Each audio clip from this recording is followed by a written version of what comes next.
Good afternoon. My name is Edward Sanshin Oberholtzer. I'm the resident priest here at the Joseph Priestley Zen Sangha. We're an affiliate of Empty Moon Zen. Even though Zen is really an embodied practice that emphasizes our seated presence on the cushion, despite that, I've never been a particularly athletic, body-conscious person. The advantage of this online existence is that that's less obvious than it would be in person. When I was in engineering school, there was an unhappy requirement that we take gym every semester for all 4 years. You could avoid that by joining an athletic team, and so I took up fencing. I was, for a number of silly romantic reasons, drawn to the saber. What I've taken away from that experience were the words of one of the coaches who urged us to hold the saber as though it were a live bird, too loosely, and it would fly away, too tightly, and it would suffocate. The hand, as a metaphor, has followed me ever since.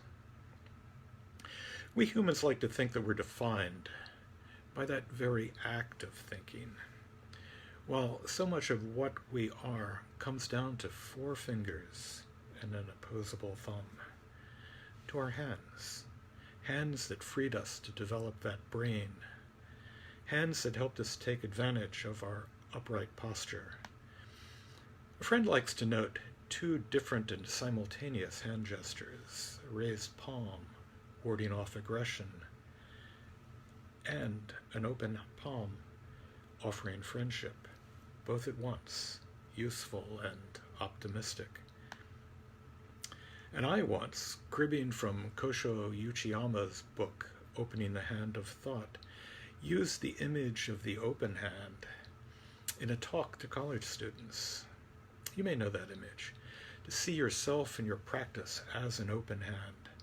Thoughts, emotions, feelings, sensations arise in a light on your open hand, lingering there until a passing breeze wafts them off, only to be replaced by the next set of thoughts, feelings, and emotions. Pushing them away only wastes energy. They're sure to drift off by themselves when they're good and ready. Grasping them also costs energy. Grasp and you're sure to kill them. I noticed a student after that talk gazing down at her hand, clenching it, opening it, clenching it again. An intent look on her face. I'd like to think that she got it. Thoughts arise, feelings arise. Welcome them. Pleasant, painful, encouraging, discouraging. Know that they'll linger in your open hand only a moment. Just don't, as Shunryu Suzuki reminds us, just don't serve them tea.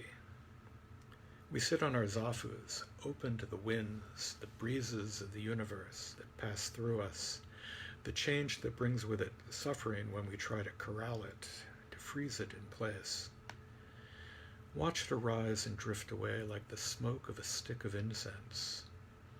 The story is that this incense smoke is what led our ancestor in the Dharma, Eihei Dogen, to the practice of Zen when, as a child at his mother's funeral, he watched the ephemeral nature of the burning incense sticks and their smoke. In his Genjo Koan, Dogen reminds us that flowers, however much we love them, fade. Weeds, however much we dislike them, flourish. Here in central Pennsylvania, we have a large garden in the backyard. Flowers, vegetables, fruits. Flowers, vegetables, and fruit that flourish through the careful hands, and to be honest, of my wife. This is what hands do: planting, nourishing, harvesting the products we cherish. A couple weeks ago, I went out to our side garden, a garden filled with potato plants, green, lush, waving in the breeze a couple feet high, a sign that the basement would be filled this autumn with potatoes for the coming winter, only to find that they were covered with beetles, picked clean overnight, vanishing just like that incense smoke.